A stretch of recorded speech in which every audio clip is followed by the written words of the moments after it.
Good morning, it's 16 minutes past 9. This programme can reveal that more than 300 disabled people a day are going to court to overturn a decision to reduce or stop their benefits. And it's costing you, taxpayers, around £1 million a week. The government is replacing what it calls the outdated disability living allowance with PIP, or personal independence payment, saying it's a better system based on individual needs. But official figures show that around 250,000 people have lost money in the switch from DLA, and the number of tribunals for PIP has risen sharply in the last year. Now, we've seen leaked letters to judges suggesting the number of cases will rise again this summer. Our reporter Jim Reid has followed two people as they go through the process of appealing. I'm not scared. Why are they doing it? I'm shocked, really. I didn't want to go to court. I didn't see why I should have to go to court to prove that there's something wrong with me. The courts are extremely overrun, so a lot of it's a waiting game.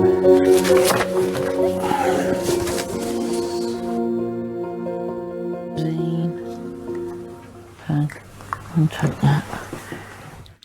This is what life can be like if your kidneys are slowly failing. All these, which is all those. Debbie Neal was diagnosed 10 years ago. She takes dozens of pills to manage the symptoms. Then 5 times a day she does this, empties out excess fluid from a tube in her stomach and replaces it with new liquid from a bag. They say, you know, don't let it affect your life and live your life, but you can only live your life to a point. I can't even remember what it was like not ever doing it. Debbie lives on her own and works part-time as a cleaner. For years she's relied on DLA, or Disability Living Allowance, worth £80 a week. But that is slowly being replaced by a new benefit, the Personal Independence Payment, or PIP. When she was reassessed by a private company, all her payments were stopped completely. What was your reaction when you opened that letter? Well, I was scared. You know, I put on a brave face, but inside I'm shocked, really. Don't be a burden on society and take. We didn't ask to be sick. I'm annoyed that I'm sick. So a normal everyday person would not get out of breath. That morning, Debbie is meeting Alex Powell from a local charity that helps people with their claims. It should be happening, you know. The government says it is spending more than ever on disability benefits, and many have seen their incomes rise since PIP was introduced. But more than 250,000 people have lost out in the switch from DLA. Some, like Debbie, thought they had that support for life. But then this benefit doesn't stop because you're at work. It continues, you're right. No, it's hard.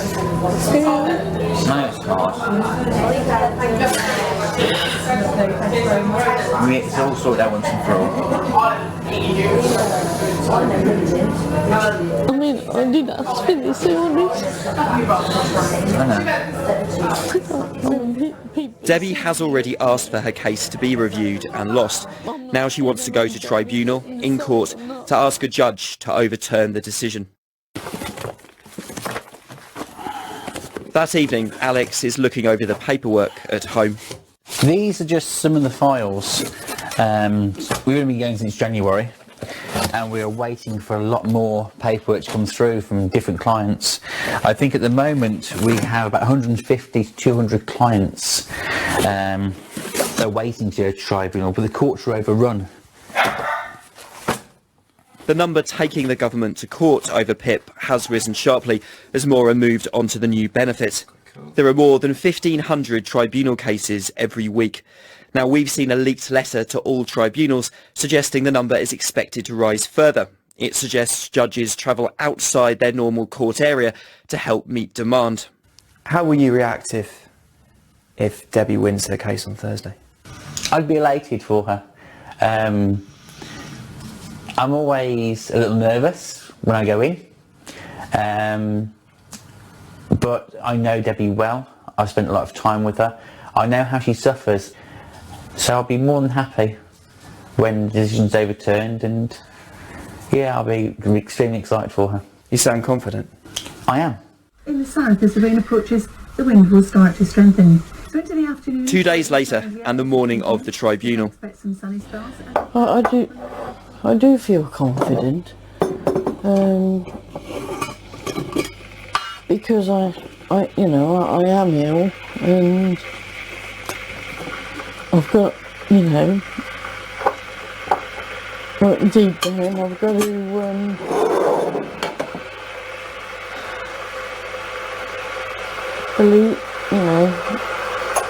believe it, even though I don't want to. Do you worry what they're going to ask you, or not really? Yeah, because I just, I don't know how I'm going to answer it. I mean, the truth, of course, but, whether they're going to try and twist things or... Debbie, helped by her neighbour Roger, is getting ready to go to the new magistrates' court in Kidderminster. The government says PIP is a more effective system based on individual need, and overall more people now receive the highest rates of support. PIP is a better benefit than DLA. It serves a wider range of people with a wider range of conditions better. The statistics show that if you have a mental health condition, you are better served under this benefit. If you have PTSD, if you have dementia, if you have a psychological disorder, if you have a mental health condition, that is the case, and it's important that people know that. Debbie's hearing will take about an hour in court number 2, in front of a judge, a doctor and a disability specialist. The emotions are all over the place at the moment. I don't want to be wrong. She is being represented by Alex, but she'll be questioned directly and in detail by all 3 of the tribunal members. We are not allowed to film inside the building itself. An hour later, and the decision. Of course you can. Come here, chick. It's taken a year, but Debbie has won her appeal. Most of her payments will now be guaranteed for the next 10 years. I think the phrase you may be after, that bit there, the decision made by the Secretary of State on the 4th 11th is set aside. I think that's the key wording. It's incredible, really, for people who are out there that are honest, that deserve the help. Then don't give up. Just don't give up. 2/3 of people who take the government to court like this end up winning, higher for PIP than for almost any other type of benefit. The government says overall just a fraction of cases are overturned at appeal, but new figures seen by this programme suggest PIP tribunals like this are now costing the government around £1 million a week and rising. It feels like going to court, even if it isn't meant to be that. The judges and others who sit on tribunals have to deal with these cases every day. They could be sacked if they speak to the media, so we agreed to hide their identities. As a tribunal member, we often have to start again when it comes to appeals. We often see people who get nothing at all in the first assessment.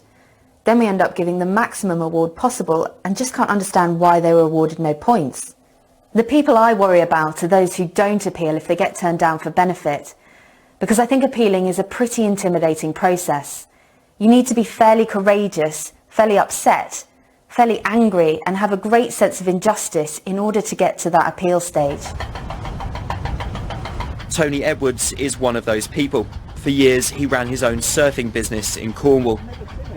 In 2002, a serious car accident left him in a coma with a broken back and neck. Everything's changed. Whatever I could do before, I now either have to find a new way of doing it, or I just can't do it at all. So not only have you got no mobility, you've got no life left anyway. Like Debbie, he thought he was guaranteed benefit payments for life under the old DLA scheme. He uses a walker and his health is unlikely to improve. My whole life has gone downhill. I couldn't work anymore, and then I got a letter through saying that everything was being changed to PIP, and I naturally assumed not to worry, whatever I had on DLA would be the same on PIP, but no, completely different. I lost everything on PIP. Tony's own GP wrote 3 different letters on his behalf saying the assessment company had got it wrong, but it didn't make a difference and the decision stood. You went to tribunal. Yeah. Were you initially reluctant to go down that route? I didn't want to go to court. I didn't see why I should have to go to court to prove that there's something wrong with me. You know, the government would say the amount we're paying for disability benefits is going up and up and up. What would your response be to that? There's something seriously wrong with the system. Admittedly, yeah, there are people out there that are faking it, are lying, so yeah, I can understand there having to be a way of weaning these people out. But for those that actually, I even had if I was faking, why would my doctor write a medical note backing me up? He wouldn't. If someone said to me, right, tomorrow you can have all your health back and be exactly how you were before your accident, but it means you lose everything you've got since the accident, would you do it? Without an instant. I wouldn't even think twice. So again, with help from a local group called Benefit Resolutions, Tony did make it to tribunal. It took a year, but he won, and all his payments have now been restored. It's hard to explain it. It's almost like them saying to me, we don't believe there's anything wrong with you. Please come here and prove that there is. And that's an insult in itself. And that's what the tribunals are like. The fact that you're going and sitting in a waiting room, you feel like a criminal, you're then called through into what feels like a court, and you have to walk in front of a judge. Why do I need to stand up in front of a judge and say what's wrong with me? Because I've not broke the law, I've not done anything wrong that I need to be in court for. I do not need to be, calm down, I do not need to be stood in front of a judge. And that annoyed me more than anything else. The government's own independent review has said that cases like this are eroding trust in the whole system. Ministers say PIP is still much better than the benefit it replaced. For the moment though, the number of those tribunals is likely to keep rising across the country. And many comments from you. Pickard on Facebook says, I am one of those 300 a day. Last Tuesday, I went to plead with a panel consisting of a doctor, a judge and a disability expert to reinstate the equivalent of PIP and my lifetime high rate DLA mobility component. My mobility is the difference between being housebound and independent. I lost. I lose my mobility car in 3 weeks' time and I can't afford to buy a used one. I'm in constant pain, barely able to walk 2 steps without it worsening, yet deemed able to walk unaided for 20 to 50 metres. I take opiate medications and I'm still in pain. The disability expert merely questioned my ability to cook a meal and asked if I had aids to help me, could I do it? How did I get my earrings in if I couldn't wash my hair? I was gobsmacked. They could only judge me on how I was last October too, when I was first assessed for PIP, not the fact that things are worse now and will continue to be until I'm in a wheelchair. I feel like I'm not believed, even with all the medical evidence I have. And it's wrong. Christopher on Facebook. DLA to PIP is a shocking system, harrowing. My wife had to appeal at mandatory reconsideration stage due to lies, misinterpretation and omissions in her original assessment report. A very stressful and upsetting experience. Trudy says this, having been through 3 PIP assessments, I can honestly say it was the most soul-destroying experience I have ever been through. I was actually at one point called a liar by a member of staff at Atos. How on earth the government has allowed this to carry on is beyond me. G texts this, after my assessment I was told, because I could open a tin of cat food, I was fit for work. Linda says, I certainly have no problem with disability benefits being paid to those who should receive them, but the government also has a duty to protect public funds. This morning we have revealed that more than 300 disabled people a day go to court to overturn a decision to reduce or stop their benefits. And it's costing taxpayers around £1 million a week. The government's replacing what it calls the outdated disability living allowance with PIP, or personal independence payment, saying it's a better system based on individual needs. But official figures show that around 250,000 people have lost money in the switch from DLA, and the number of tribunals for PIP has risen sharply in the last year. Now, we've seen leaked letters to judges suggesting the number of cases will rise again this summer. We asked the Conservative Party and the Department for Work and Pensions for an interview, and they said no. We can, however, speak to Richard Graham. He's a Conservative MP who sits on a committee of MPs which monitors the Department of Work and Pensions. He voted in favour of the move to personal independence payments. Also with us, Kaylee Hignell, Head of Policy at the Citizens Advice, who gave evidence to that group of MPs, and to Geoffrey Sturt, who's a former civil servant who has Parkinson's and has been through the tribunal process himself. Welcome, all of you. Mr. Graham, good morning. How do you react to the fact that we're reporting today that 300 disabled people a day are going to court to overturn original decisions? Good morning. Well, the important thing is that we all want to see the money go to those who need it most. And if people in their original application for PIP are not getting the right result, it's important that there is a process where they can appeal and in some cases are getting the money they deserve.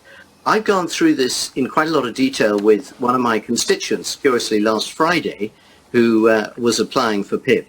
And I think one of the things that comes out of this is the importance of being able to gather all the evidence for that original application. A lot of the appeals are all about producing evidence that wasn't produced originally. So I think there is a real emphasis on everyone, government, CABs and so on, to try and make it clear to people who are applying, make sure you have got your doctor's letter of support, evidence from other people who've known you over a long period of time and have seen your condition deteriorating and so on. Try and get all that ready for the original application. So it's down to the individual claimants. That's the reason, it's their responsibility that they're in some cases being assessed as getting 0 points, therefore their original benefit is being reduced. Well, the key thing is in any system for trying to make sure the money goes to those who need it the most, you've got to have a process for analysing each individual situation. And therefore, if people are applying for it, the original emphasis and the way in which those who are deciding will make their decisions is based on the evidence given. Sure. I mean, you may not have been able to see our film earlier, but we spoke to one man whose doctor wrote 3 times to the assessors. He had all the evidence. Yes, well, I can't comment, obviously, on any individual situation, but what I can tell you is in my constituency in Gloucester, where there are people who are not getting the benefits that they believe they need or deserve, and they come to me, and then we help them make sure that everything is in line for an appeal and give them the best chance of winning that. And quite a lot of those appeals are winning, so that's showing in a sense that the system is functioning. I think the other point just to bear in mind about the difference between PIP and DLA is that actually more than double the number of people who are getting the top level of benefits under DLA are now getting them under PIP. Let me bring in Geoffrey Sturt. Hello, former civil servant who has Parkinson's. You've been through the tribunal process, but initially when you were first assessed, you scored 0 in every field. What was your reaction to that? Astonishment. Absolutely. Well, the process is demeaning, it's stressful, it's time consuming and flawed at so many levels. And to score 0 was, I just couldn't cope with the outcome basically, because it was incredible that having had the disease, the condition for 4 years, that an assessor could do that. Is that the system working as it should? Well, I've had the benefit of working in the civil service with various departments and agencies for a number of years and their contractors, and I've been able to say from that experience that the system isn't working as it should. And to be quite frank, without that insight and the assistance of Parkinson UK and the CAB, I would have walked away. And my concern as someone who's been assessed with 0 points is how many people are walking away. Do you know, Richard Graham? The assessment is... Mr. Graham, do you know how many people are not choosing to appeal because of the stress that it involves? I think that's a statistic rather like how many illegal immigrants are here that's impossible by definition to know. But the thing is, if there is anyone in that situation, I mean, I would urge them to contact their MPs. I mean, okay, we're all stepping down to be candidates in a day's time, but our casework teams are still very much functioning, and it's important that MPs like me and everybody else knows if someone is in a really difficult situation. It's also important that they go to the CAB, I would recommend, as early as possible when they're applying for PIP, so that they get the help in understanding what sort of evidence they can produce to demonstrate the strongest case for their situation. The government's own independent review into PIP, published just over a month ago, said that the fact that 65% of people are winning at tribunal and overturning original decisions is, quote, clearly eroding the trust of people in the whole system. Would you agree? I think where there is an issue is, and it'd be interesting if Geoffrey's got any thoughts on it, I think the challenge in many cases is that a lot of the people who are in conditions where they want to apply for PIP are not necessarily best able to answer a complicated application form in a relatively short space of time, and probably would benefit from help doing so. And I think that is, if you like, an administrative and logistical issue about the process, which the DWP does have to tackle, and I think they have said they will be looking at this. Okay. Geoffrey, how do you respond to that? Victoria, may I pick up on that, please? Please do. I think that is... I can understand why that statement's been made. However, my personal case, I was refused, my claim was refused with an ongoing complaint that hasn't been resolved with regard to the assessment process and the company that were providing that service. How can you refuse a complaint when there is an how can you refuse a claim when there's an outstanding complaint?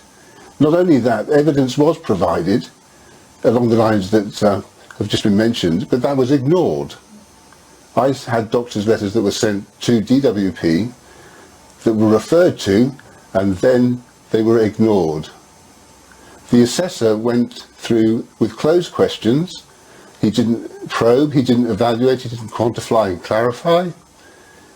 I personally have the need to wear an alarmed watch to time my medication throughout the day, which I take every 3.5 hours.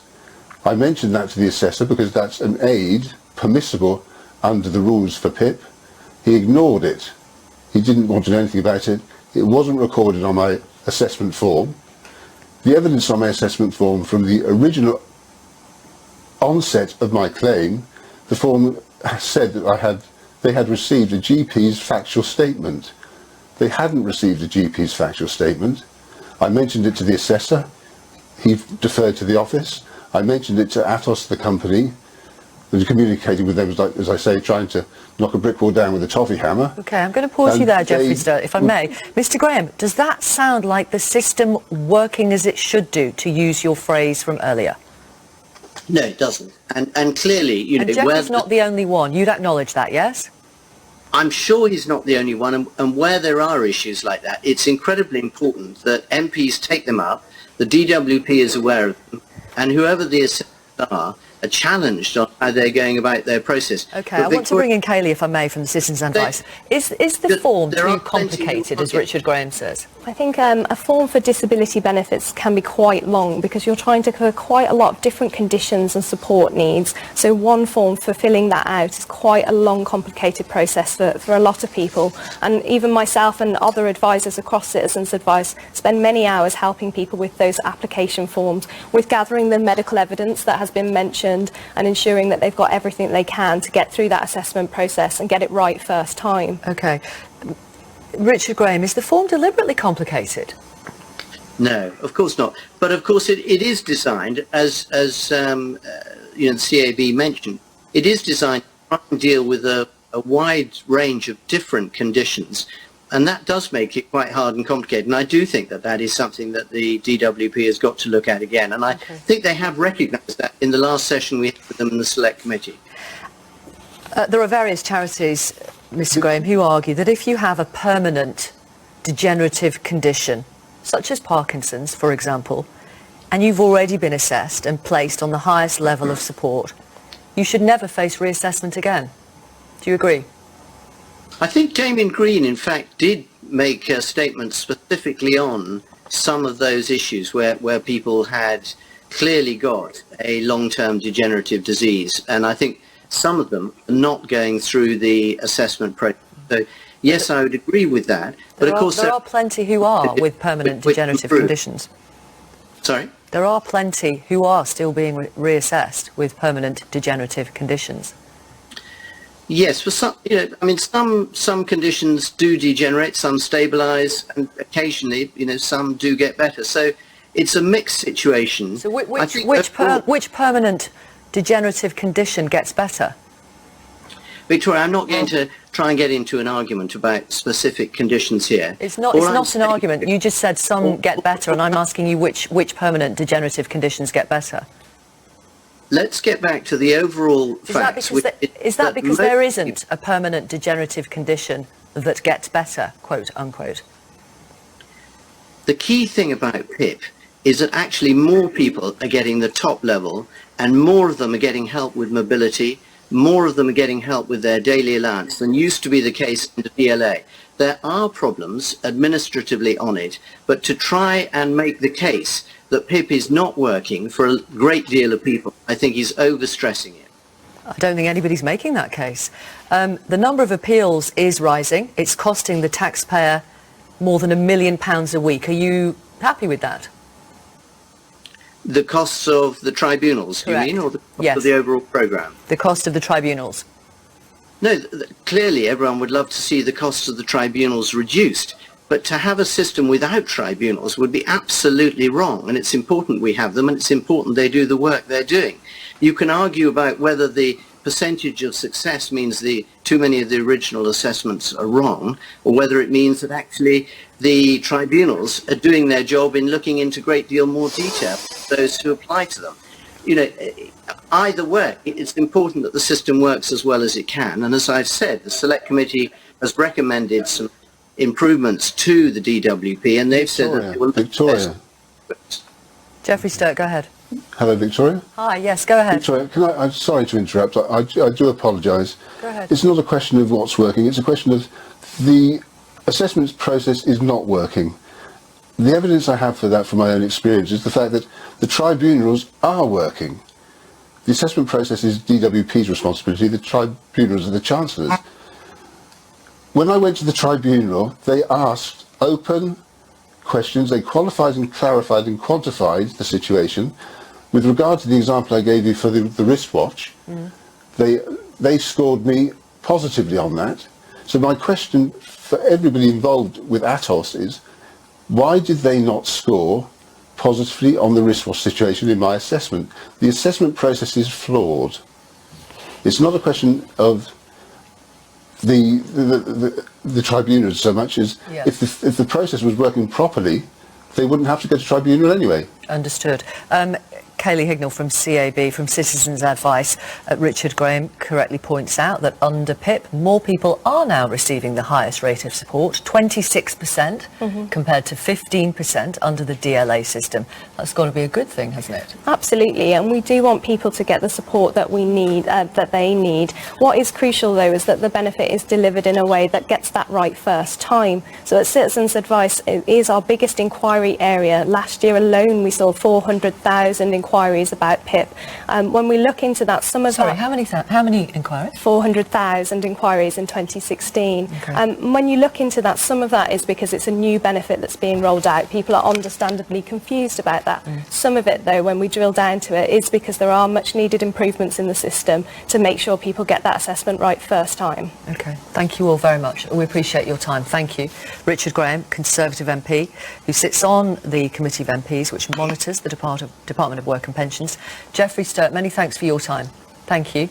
Former civil servant who has Parkinson's and who has been through the tribunal process, and Kaylee Hignell, Head of Policy at Citizens Advice. Thank you. Some comments from you. Email from Brian. I'm a serious brain injury victim who qualified for PIP previously. I scored, in inverted commas, 26 points. All professional medical people say that my medical condition will never get better or improve. About a month ago, I had another assessment for PIP. I scored 0 points. No explanation's been given. Because of this, my PIP has been stopped, and the disability payment of my ESA has been stopped. That's Employment Support Allowance. So it is not approximately £80 per week I am worse off. It is £143 per week I am worse off. I simply do not know what I am supposed to do anymore. Sue says this: my son has just been through a tribunal. He was awarded 0 points on the assessment and then 27 points on appeal. He was so stressed by having to wait for so long that his mental health got worse and he was a nervous wreck. Sorry, this annoying iPad. I'm trying to move it and it's not working. The government has no idea what they are putting people through. He is suffering panic attacks and becoming suicidal.